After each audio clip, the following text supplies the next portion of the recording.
शौनक जी के साधन विषयक प्रश्न करने पर सूत जी का उन्हें शिव महापुराण की उत्कृष्ट महिमा सुनाना।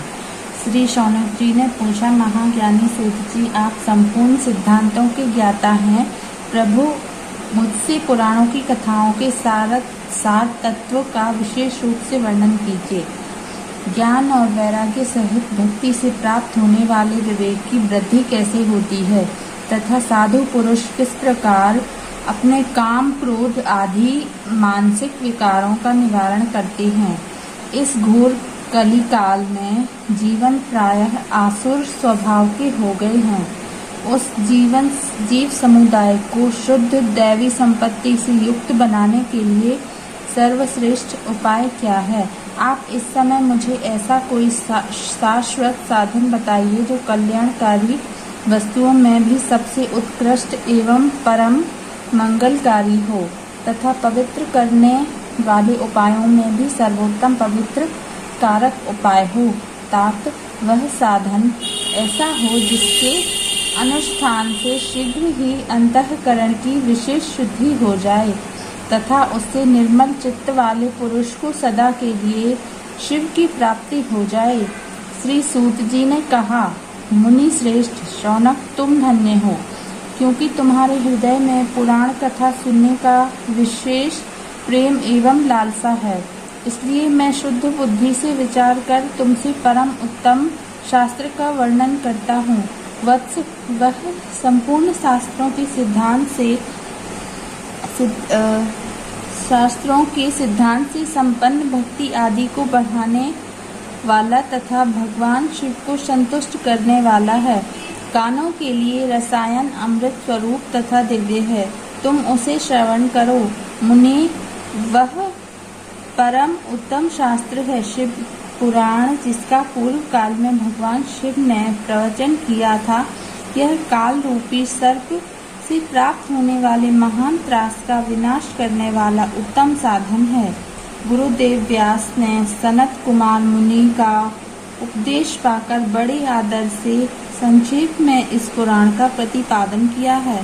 इस पुराण के प्रणयन का उद्देश्य है कलियुग में उत्पन्न होने वाले मनुष्यों के परम हित का साधन। यह शिव पुराण परम उत्तम शास्त्र है। इसे इस भूतल पर भगवान शिव का वाणमय स्वरूप समझना चाहिए और सब प्रकार से इसका सेवन करना चाहिए। इसका पठन और श्रवण सर्व साधन स्वरूप है। इससे शिव भक्ति पाकर श्रेष्ठतम स्थिति में पहुंचा हुआ मनुष्य शीघ्र ही शिव पद को प्राप्त कर लेता है। इसीलिए संपूर्ण यत्न करके मनुष्यों ने इस पुराण को पढ़ने की इच्छा की है अथवा इसके अध्ययन को अभीष्ट साधन माना है। इसी तरह इसका प्रेम पूर्वक श्रवण भी संपूर्ण मनोवांछित फलों को देने वाला है। भगवान शिव के इस पुराण को सुनने से मनुष्य सब पापों से मुक्त हो जाता है तथा इस जीवन में बड़े बड़े उत्कृष्ट भोगों का उपभोग करके अंत में शिवलोक को प्राप्त कर लेता है। यह शिव पुराण नामक ग्रंथ 24,000 श्लोकों से युक्त है। इसकी 7 संहिताएं हैं। मनुष्य को चाहिए कि वह भक्ति, ज्ञान और वैराग्य से संपन्न हो बड़े आदर से इसका श्रवण करे।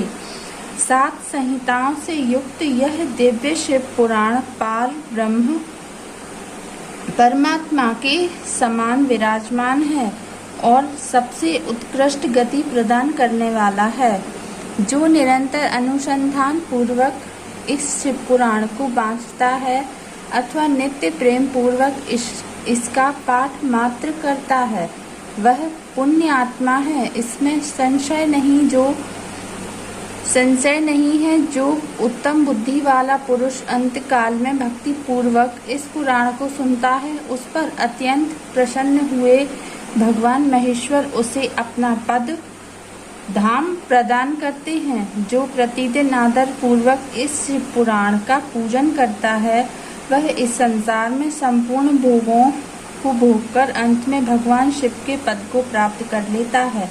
जो प्रतिदिन आलस्य रहित हो रेशमी वस्त्र आदि के वेष्टन से इस शिव पुराण का सत्कार करता है, वह सदा सुखी होता है।